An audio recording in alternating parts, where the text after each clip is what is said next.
Have you ever thought that something as healthy as an avocado could actually be working against your health? It sounds surprising, even a little unsettling, but it's true. While this creamy green fruit has earned its place as a superfood, especially among health-conscious folks like yourself, there are real risks hiding beneath its smooth surface, risks that most people never hear about, and if you're over 60, some of these risks could affect you even more. Let's be honest, many of us add avocado to our breakfast toast, our lunchtime salad, or even a protein smoothie, believing we're doing something wonderful for our bodies, and in many cases we are. But what if I told you there are 6 common mistakes people make with avocados that could quietly sabotage your health goals, or worse, lead to complications with your medications, digestion, or allergies? That's exactly what we're going to cover in today's video. These aren't just casual tips, they're backed by science and years of nutritional research, and by the end you'll not only understand how to avoid these pitfalls but also how to get the most benefit from avocados without worry. So before we begin, if you're someone who eats avocados regularly, I'd love to hear how you usually enjoy them. Comment below and tell me. And if you care about your health and love learning the science-backed insights in a calm, clear way, don't forget to subscribe to Health 365. You'll be joining a warm, supportive community focused on aging wisely and living fully. Now let's dive into the first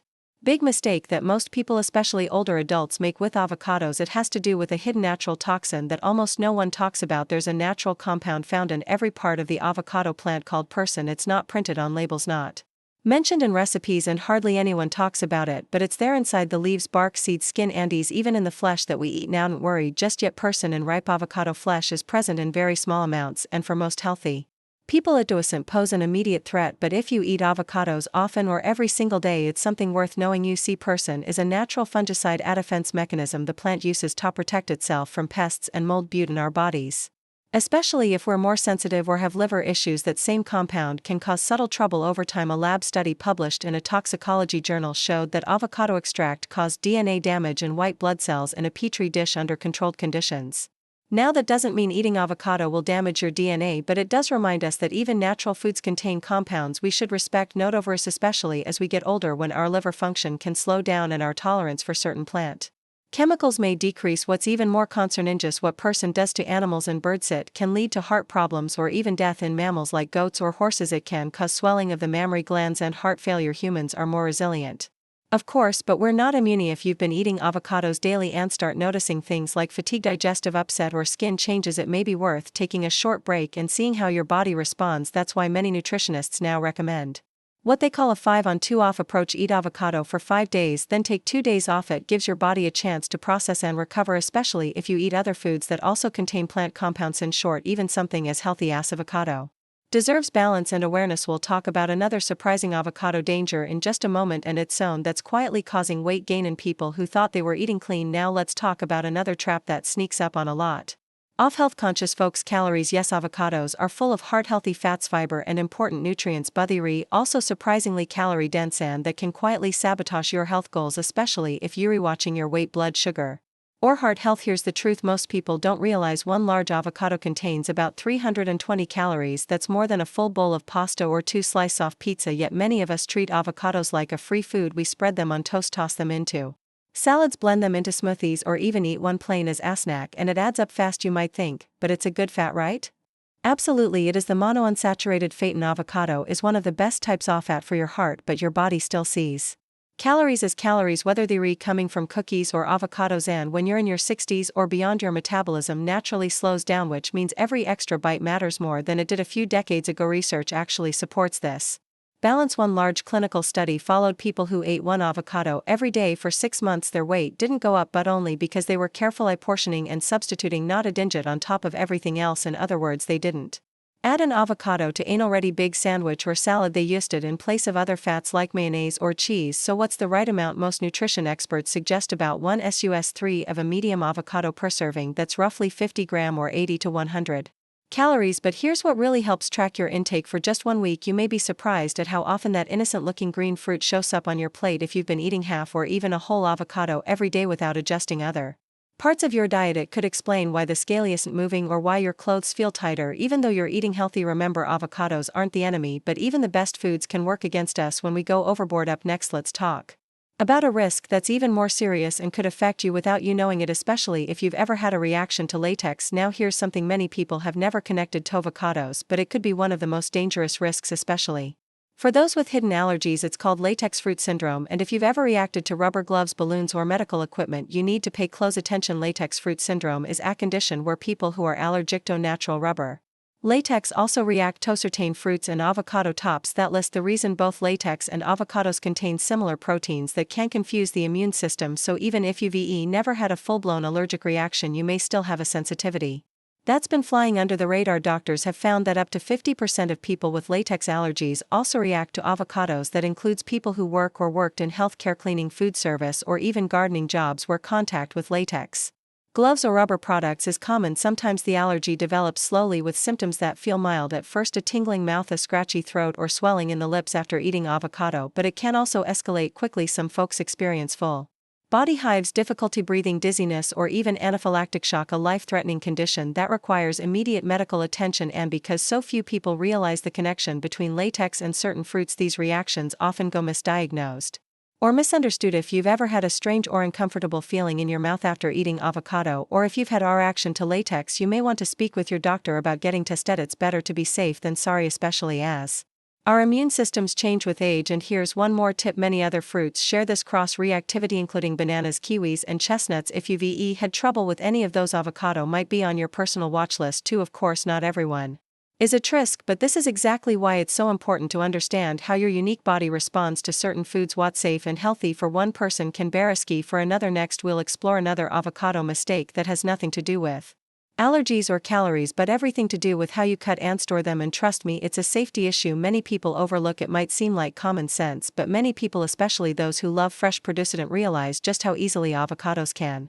become contaminated. And unfortunately, the way most of us cut and keep them may be setting us up for serious foodborne illnesses. You see, avocados grow in warm, humid climates, perfect conditions not just for the fruit but also for bacteria like Salmonella, E. coli, and Listeria. These bacteria don't just sit on the skin, they can cling deep into the rough outer surface, finding small crevices where they are protected even from a quick rinse. Now here's the real problem: when you slice an avocado without washing at first, your knife can pick up those bacteria and drag them straight into the flesh, the part you're about to eat. And because avocados have such a mild taste and creamy texture, you probably won't notice anything wrong. Spoiled or contaminated avocados often look and taste completely normal. Even more concerning, once an avocado is cut, it becomes a perfect breeding ground for bacteria. Its high moisture and fat content, combined with being left out at room temperature, allows germs to multiply quickly. Food safety experts call the range between 40 and 140 the danger zone. Within this range, harmful bacteria can double every 20 minutes. So how can you do? Start by always washing your avocados under cold running water for at least 30 seconds before cutting. Even if you don't plan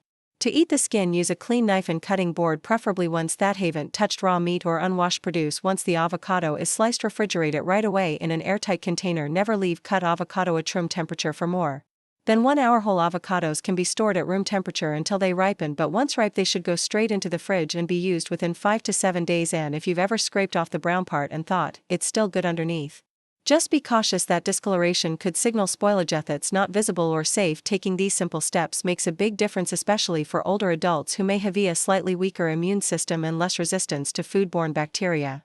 Now that we've covered food safety, let's talk about another silent danger, one that has nothing to do with how you cute an avocado, but everything to do with the medications you might be taking. Nowhere's where things get a little more serious, especially if you're on daily medications. Like many people over 60 are. Did you know that something as innocent as avocado can interfere with your prescriptions? Most doctors don't mention this, and it's rarely printed on a label, but certain compounds in avocados can change how your medications work, sometimes in dangerous ways. Let's start with blood thinners like warfarin, Coumadin, or newer ones like Xarelto or Eliquis. These medications help prevent clots and strokes, but they rely on you having a consistent intake of vitamin, not too much, not too little. And here's the twist: avocados contain moderate amounts of vitamin K. If you suddenly start eating them every day, you might throw off the delicate balance your doctor worked hard to establish. Too much vitamin K can cancel out your blood thinner, increasing your risk of a clot. But if you suddenly stop eating vitamin K-rich foods like avocado after having them regularly, your blood could become too thin, putting you at risk for bruising or internal bleeding. But that's not all. Avocados are very high in potassium, even higher than bananas. 1 cup contains around 975 milligrams of potassium. For most people, that's great for blood pressure, but if you're taking medications like ACE inhibitors, ARBs, or potassium-sparing diuretics, this can lead to hyperkalemia, a condition where potassium builds up in your blood that can cause irregular heartbeat, muscle weakness, or in severe cases, cardiac arrest. Even if you're managing diabetes, you should proceed with care. The fibrin Avocados can slow down absorption of some oral diabetes medications, potentially making them less effective. Meanwhile, their healthy fats can actually enhance insulin sensitivity, which sounds helpful, but in some cases it might cause unexpected drops in blood sugar, especially if you take insulin or sulfonylureas. This doesn't mean you have to stop eating avocado, but it does mean you should talk to your doctor before making them a daily habit. Let them know how much you eat and how often so they can help adjust your dosage if needed. And now there's one final risk we haven't covered yet, one that's especially personal and easy to miss. It's not about toxins, calories, or medicine. It's about how your own body reacts to avocado in ways you might not even recognize. You see, even if avocados are packed with healthy fats and nutrients, they're not a perfect fit for everyone, and for some older adults they may cause subtle but very real problems that are easy to miss or misinterpret. Let's start with digestion.